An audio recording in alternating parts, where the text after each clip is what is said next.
Hi guys, I'm going to talk now about the second part of chapter 11, which is about floods and erosion associated with floods and rivers. So let me share my screen again and we can get going. Okay. All right, so far we talked about the speed or the velocity at which water in the rivers might be moving, and the flow rate or the discharge that might be moved, the amount of water that might be moved by at any given time by the river. So now you kind of want to think about what might be moving along with the water. And so when we have particles or sediments, little pieces of rock and sand and soil that end up in the water, we refer to those as kind of eroded pieces. So we've already kind of talked about this in the context of soil and mass wasting and sedimentary rocks. But the idea is that the more water there is and the faster the water is, or the more kinetic energy that the water has, the more capability it has to transport sediment downstream. So the faster the water is, the more energy, the more kinetic energy it contains, and then it can carry more small fragments, but it can also carry larger pieces. And so we refer to the amount of sediments that are carried by the river as the stream load. And this is a combination of kind of bed loads, bigger pieces that are kind of being tumbled along the bottom of the stream, and then a suspended load, which are kind of smaller fragments of like silt or maybe sand in a higher moving, faster moving river, clay, and then a dissolved load, which would include things like calcium ions and whatnot that have been kind of chemically weathered from rocks, and then are moving in a like tiny microscopic version within the water. And all these kind of add up together to create the total stream load. So over time, rivers move an incredible amount of sediment. A couple examples here. The Mississippi River, which is viewed here from space, carries 500 million tons of sediment each year to the ocean. So that's a lot. And then you can actually see all the sediment kind of spilling out at the mouth of the Mississippi River into the Gulf of Mexico. Another way to imagine this is the bottom picture shows the Colorado River through the Grand Canyon. And as you likely know by now, the Grand Canyon was created by the Colorado River. So all that material that used to be rock that filled in what's now this empty canyon has been carried over the last several 100,000 years, probably millions of years, by the Colorado River and then out and dumped in the ocean. So as rivers move along, they don't continually move at the same speed, but they do speed up and slow down as they experience greater and lesser amounts of friction. And so you probably are aware that when rivers are left to their own devices, they will meander, they'll kind of curve back and forth as they kind of work their way through the geologic material and the landform that surrounds them. And basically when a river kind of runs into a bank, that bank will add extra friction and slow the river down. And when the river is slowed, it has less kinetic energy, so it's less capable of carrying that sediment load, and it starts to deposit sediments as it slows down. And then the river will pick up speed again, and it will be able to maybe pick up more sediments because now it has more energy, so it might be eroding some of the stream bank. And then when it hits another obstacle and slows down, then it will deposit materials again. So slowly over time, it's kind of picking up and then dropping off and picking up sediments and dropping them off, but slowly and surely moving these sediments downstream. So in this picture on the bottom, you can see that when, here, let me kind of move my cursor over here. As in this part, the river is moving kind of in a pretty straight direction. It's under the trees here, so it's picking up speed. And then it hits the stream bank. It's moving straight along, and then it runs into like a wall here and it has to turn. So when it was first moving fast, it was able to scoop up some sediment, but then as it has to turn and come around the corner here, it starts to slow down. And as it slows down, it starts to drop off this material. So it drops off this material. Now it's kind of moving straight again. It can pick up speed. It can start to scoop material as it picks up sediment over here. This is kind of the fastest velocity as it has, and then boom, it runs into another obstacle. It slows down, it drops sediment off for a while, and then it picks up speed. And over time, what we see is that this causes the shape of the river to totally move over time. So here's a diagram showing kind of the meander of rivers as they're picking up and dropping off sediment and kind of moving around on the floodplain. And they do an enormous amount of sediment movement. We already said this, about 85 to 90% of the sediment that's transported to ocean basins comes from these rivers as they're picking up and moving sediment across the landscape over time. So sometimes rivers can actually get kind of better, too good at transporting sediment, which is a natural process. And this usually happens when they get a little help from humans. So one thing that humans have done a lot is we've tried to really limit the space that rivers take up. So as we saw in the last slide, naturally rivers will move all around within their floodplain, within the area that can kind of spill and be covered with water during a high water event. But as we've expanded our cities and our communities and our agricultural fields, we're kind of interested in limiting the space that rivers take up. And so we've done a lot of work to straighten river channels. And unfortunately, when this happens, we kind of remove the natural obstacles that we were talking about on the last couple slides. And when we have these big straight channels, the water is able to move even faster than it would in a natural setting. And then because it's moving faster, it can pick up more sediment, carry more load, so it erodes material faster, and it kind of starts to cut down deeper and deeper into the ground. And this process is called channel incision. And this is problematic because once a river is significantly incised, cut down away from the surface, now the water is disconnected from the surface ecosystem. So before, in a natural setting, during a flood or during a high water event, the water would spill out over onto the ground and it would water the ground, but it would also drop off sediments and nutrients to the ground that fertilized, created natural fertilizer for these streamside ecosystems. And then another thing to consider is that the water, even in times where the stream is not flooding over the top of the banks, that's in the stream, the water that's in the stream is very connected to the water that's outside the stream. So usually the groundwater, if we kind of dig down, maybe we're 10 feet away from the stream and we dig down into the ground, will usually hit the groundwater at about the same height that the stream exists in the area close to the stream. So if the stream is up close to the surface, if it's only like a couple inches or a foot below the bank, we probably won't have to dig down very far to come in contact with this groundwater. And so plants that are living near the surface are gonna have easy access to this water. However, when the channel becomes significantly incised, then the organisms alongside the stream banks are now very disconnected from the water. And so we see a big loss of vegetation, natural vegetation, and then that allows even more erosion to take place. And so it kind of creates a little bit of a domino or snowball effect. And it's very difficult to kind of undo channel incision once it begins. So we do have different kinds of restoration projects that are aimed to kind of unincise channels. And so some of this work has been done in Plumas County. There's a nonprofit called Plumas Corps that you may have heard of that's done a lot of stream restoration work. And these are pictures from Red Clover Valley out in eastern Plumas County. So the above picture is kind of the final picture post-restoration.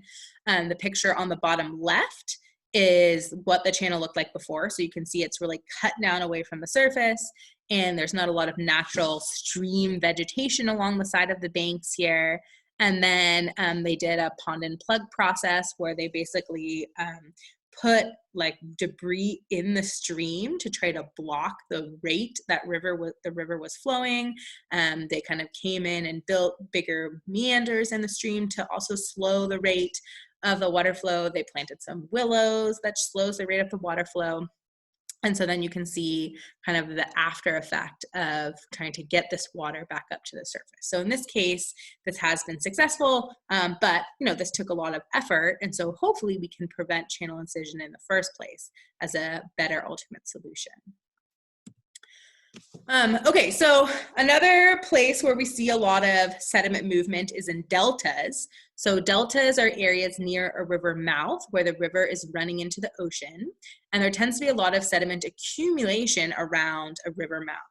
So we have a big delta system in the San Francisco Bay Delta, kind of upstream of the San Francisco Bay. This is the delta from the Nile River in Egypt.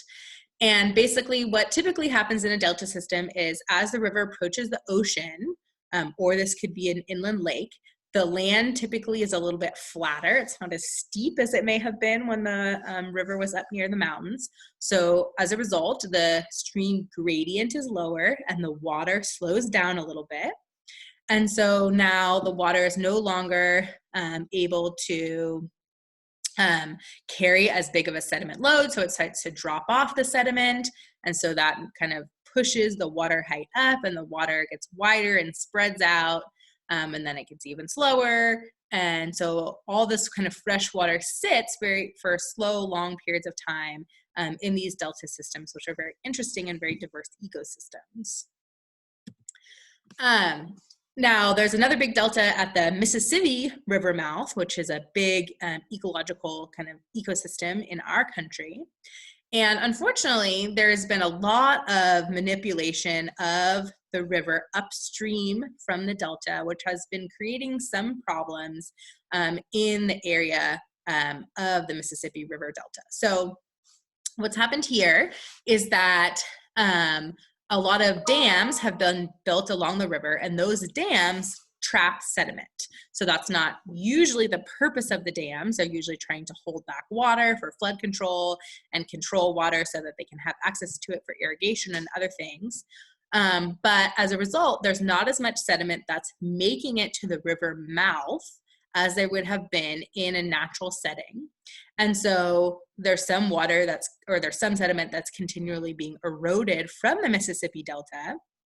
And that sediment is essentially not being replaced because of all the dams that have been put into the river upstream. And so here is a picture showing kind of the Mississippi land area in 1839 and then in 2020. And so there is, you can see a huge loss of land, and in part this has to do with sea level rise, but a large part of this has to do with kind of the lack of the rejuvenation from sediment. So the Mississippi loses about a football field of land area every hour into the ocean. That's a pretty incredible statistic. Okay, so I want to transition to talk a little bit about floods. So now a lot of sediment is moved during floods, but floods have other impacts as well. Just the amount of water sediment alone can create problems for us. So a flood is basically defined as when we have a volume of water that exceeds the capability of the stream channel or the capability of the soil to infiltrate that amount of water.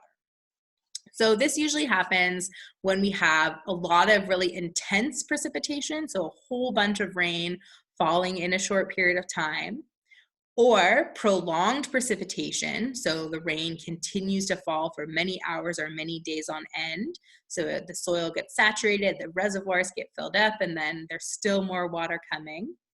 Another big thing that happens, we see this a lot in Plumas County, is what's called a rain on snow event. So in the winter, we know a lot of our precipitation falls as snow that's frozen and doesn't make it into the streams right away because it takes a while for that snow to melt out. But if we have a bunch of snow and then we have a warmer storm where the precipitation falls as rain, that rain might first of all run over the snow to get into the stream. The snow blocks that water from being infiltrated in the soil, so there's no kind of water storage, but all that water is running down into the stream. And that rain might be melting the snow underneath of it, so we're getting like a double or triple dose of water all at the same time. So this is another thing that can lead to flood events.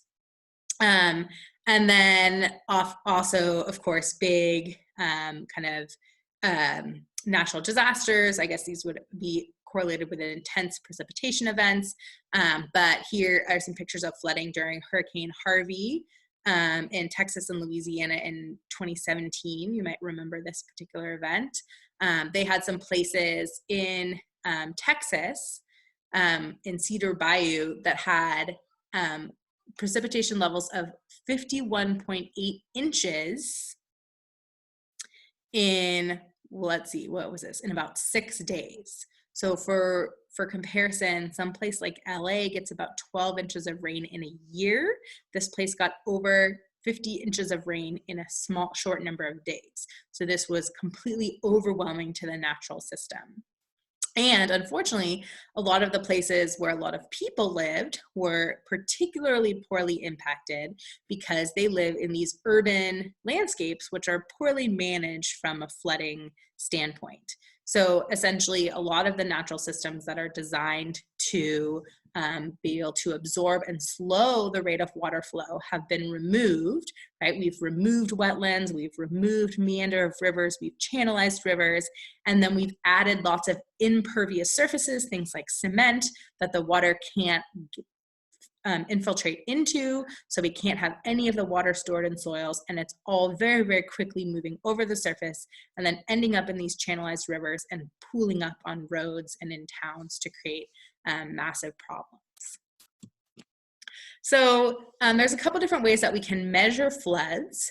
So one of them is called a river stage, and the river stage refers to how high the river is above basically the floor of the river, so the river height. So in this case, this is a little river stage graph that's made for a place in Wyoming, but it's just an example. And so basically they have this tool that you can see on the left that's installed into the river, a river gauge. And so it can sense, some of these people have to come out and read, but some of them have like pressure sensors where they can actually figure out the equipment can read the height of the river along this scale. And so they can figure out how high the river is. And then if people have done the work beforehand to measure out the dimensions of the stream at various heights of various river stages, and the velocity of the river is being measured by some sort of perhaps pressure sensor or spinning sensor, then we can make a connection between the discharge, the flow rate of how much water is moving downstream, and a connection to the stage, the height of the river. So in this case, if we have a discharge of like 3 along the bottom here, which is measured in thousands CFS, or cubic feet per second. So if we have 3,000 cubic feet moving down the water at any given time, then we would expect the water to be, we'll follow the line up, follow the line over here, to be a little over 6 feet in height. Or we could work backwards. If we come out at a certain time and observe that the river is 8 feet high, we can go over until we hit the line and then come down and make an estimate that the river is moving over 5,000 CFS, or cubic feet of water per second. So that can be a helpful tool when we're trying to imagine how much water might be flowing into community downstream, or how quickly a reservoir downstream might be filling up. So another tool that we use to kind of estimate what's going on during precipitations events is what's called a hydrograph. So a hydrograph is a chart that shows the discharge, so the flow rate, the thing that we showed along the bottom here, the cubic feet per second, or how much water is flowing past a certain point at any given time. And we rate, or we show how the discharge is changing over the period of time. So usually, often a hydrograph will have some component that shows the rainfall during a storm, which is shown by these bars here. So we can see the rain fell for a period of time, 2 hours, 4 hours, 8 hours, and then it kind of peaked here, and then it started to peter off. So it rained over a period of a little over about 12 hours. And then we can see that as that rain started to flow across the surface, it started to fill up in the stream, and the stream came up above its base flow, which you may remember we mentioned last time is the amount of water that's flowing in a stream when we don't have precipitation and we don't have snow melt. So that's just kind of the background amount of water that might be flowing into the stream from groundwater. And so after the storm occurs, the stream is going to start to fill up, and there's always a lag. So the peak flow in the stream happens after the rainfall stops, because it takes a while for the water to flow down into the stream, and then we'll get some sort of peak discharge, and then it will eventually taper off. However, there's many factors that can influence the shape of the peak and how close the peak is to the rainfall, and some of those have to do with kind of urban systems. So I thought I had a different slide in here, but I don't see. And basically what could happen is if we have a bunch of cement, impervious surfaces, if we've channelized rivers, we're going to have a much smaller lag time in between our peak rainfall and in between our discharge. So this distance is going to get shorter, and when that happens, also sometimes the peak gets higher because we're kind of cutting off the capability of soil storage, right? If we have a bunch of cement, the water can't get down into the soil, and so it's all flowing across the surface as a surface flow, and that is when we have a real risk for kind of flash flooding type of events. So anyway, this is a hydrograph. Here's a hydrograph that's not showing a particular storm, but it's showing the hydrograph over the course of the year, okay? And so you can see showing January, March, May, November, and this is not Spanish Creek. Maybe this is like Rock Creek or something. I forget. I copied this off the internet a couple years ago, but it's a local Plumas County stream, not a big stream. And we can kind of see how big and how frequent floods are by looking at the change in the discharge over the course of the year.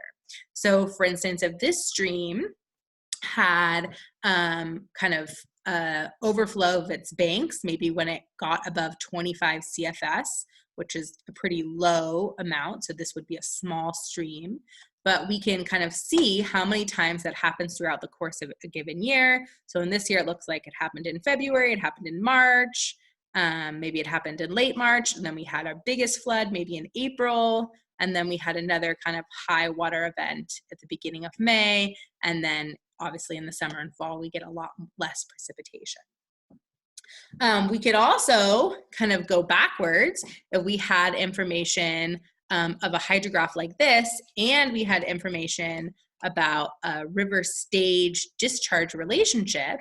We could kind of take the discharge that we learned from a graph like this, and then we could go, do I have another slide? Yeah. This slide show's messed up. Anyway, we could go back and then we could say, oh, well, we have a discharge of 25 CFS, for instance. I know that's not what this particular graph says, but in a different graph setting.